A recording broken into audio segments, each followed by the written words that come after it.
Hey y'all, it's week 6, hard to believe. Wanted to jump in, give you some updates, talk about this week. Our topic this week is health, safety, and nutrition. And I am going to be perfectly honest with you all, as much as I think that those things are extraordinarily important, it's the area for me of the least expertise and comfort. I come from a place of exploration and curriculum and child development.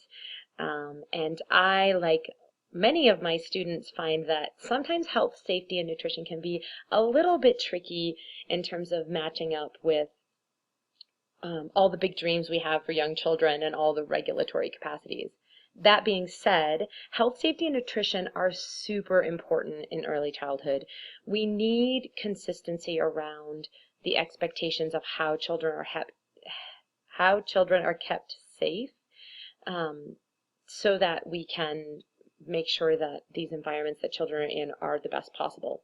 So I first want to show you this video and get some thoughts going. So this is a toddler using a rock climbing wall. So we're going to watch this video. Hopefully it's not too loud for you. She stumbles a little bit when she gets started, but she's getting there.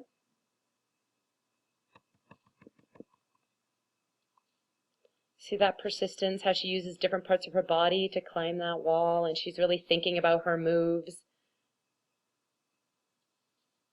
Okay, how many of you, I'm going to pause it. I'm going to pause this. How many of you had your hearts jump when she slid down that wall? And if you were there, I wonder what kind of reaction you might have. I might have gone, my body might have frozen, and I might have made an audible gasp. I might have said, watch out, be careful. Or I might have said, don't do that, that's not safe. Maybe I would laugh out of surprise, like, I presume it's her dad taking the video, but he kept his distance. Those kinds of moments sort of take us by surprise. And I like to start health, safety, and nutrition with a video like this because we would all agree that rock climbing is a healthy activity. Is it a safe activity? Are healthy and safe the same things? So it's something we're thinking about. Sometimes these things don't always mesh completely. I would argue she wasn't completely unsafe. It wasn't a huge fall. She fell relatively gracefully and close to the wall. It's not like she fell backwards. And yet we might have this woman and go, oh my gosh, that's not safe. We can't have you do that. So I like to start the class getting us thinking about that. Now we're going to go to the practical, and of course I have my notes off to the side, so I might look away every so often. I want to start with the checklist. So as always, if you go to the content, and the week we're in is week 6, and you will find your checklist here on health, safety, and well-being. And as always, you should read the chapter first. That's the most important part. And there's a book talk discussion, as always, on chapter 7. And I believe the link works. Let me check it. The link doesn't work. I'll fix it as soon as I'm done with this update. I checked some of the other ones, so I found that. By the way, I'm going to take a moment to say thank you to those of you who've let me know when links are broken. There are lots of links in this class, and I'm not sure what happened, but when I imported the class, all the links broke. And of course, every time I think I fixed them all, I find another one that doesn't work. So there's one, and I'll fix that. The goodie bag reflection. So look at the goodie bag. You're going to find a lot of different stuff in your goodie bag this week. You're going to find just two ends of the spectrum around health and safety. And that's on purpose to give you an opportunity to find out what works for you and also what the requirements are in the state. And then you also have your writing prompt, and these things have been consistent week to week, so I know that here we are more than halfway through the class, you all are used to them. And then I want to spend another minute talking about this portfolio assignment. I did check the link on this, so I know it works, and I'm going to go through and check all of those links again after I'm done with this screencast, so you don't have to see me fix the links. That's boring. But in this action plan, you have 3 options. Normally I give you 2. This time you have 3. Please just choose one. You don't need to do all 3 of these. You choose one. So the first one is the health and safety checklist. And before you start any of these, as it says at the top of this, before you get started, right here, review Chapter 7 on health and safety and well-being and view the items in the goodie bag. That is extra important. That will help you understand these assignments. So the first one is to use health and safety checklists. They're in the back of your textbook, and you can turn in the checklist if you'd like. It's up to you. But the important part is that you report on what you found. What did you find? What surprised you? What are your thoughts?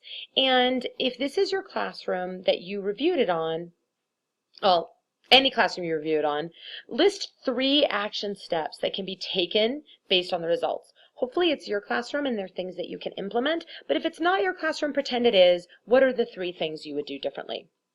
Number 2 is carry out a cooking activity. You can only do this if you are currently teaching, okay? You plan a food activity, you make a recipe card appropriate to children using pictures and simple words. So you could use a picture of an apple.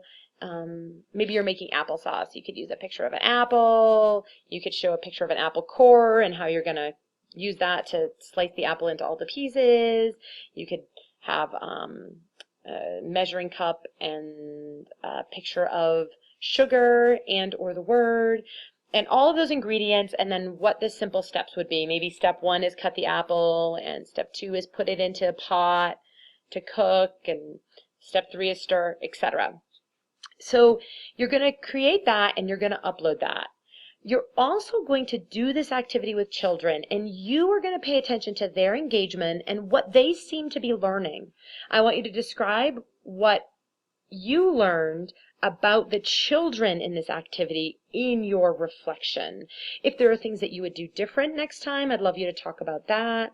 And the point is to reflect on the experience the children had and how they were set up to be successful. The third option, remember you're only going to pick one of these 3. The third is to investigate websites. Explore several of the websites below. That's really important. You can't explore just one and write me a summary. I need 2 to 4. And as you write your reflection, say what you're reflecting on in the beginning. So you could say, I reviewed Action for Healthy Kids and Child Health Alert. That's A and D. I reviewed those and here's what I found, blah, blah, blah. Or you could break it up.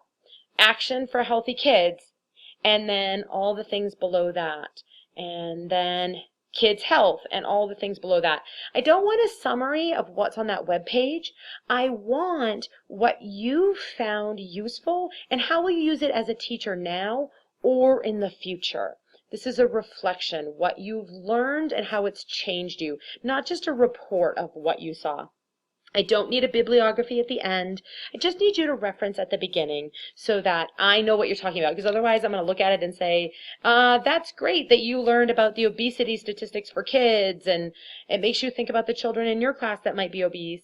But unless you tell me that you got that from Healthy People 2010, I don't know. Also, I want you to be aware that for each of these websites, they're not necessarily early childhood or just health specific. So you're responsible to stay on track with the topic at hand.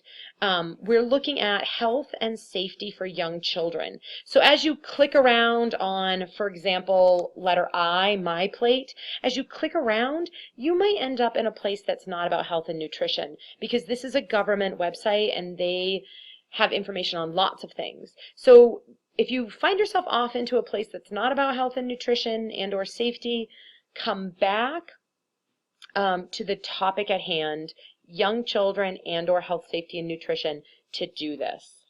I'm going to check my notes real quick to make sure I'm not missing anything. I want to make note that The grading for this is pretty minimal compared to our other assignments.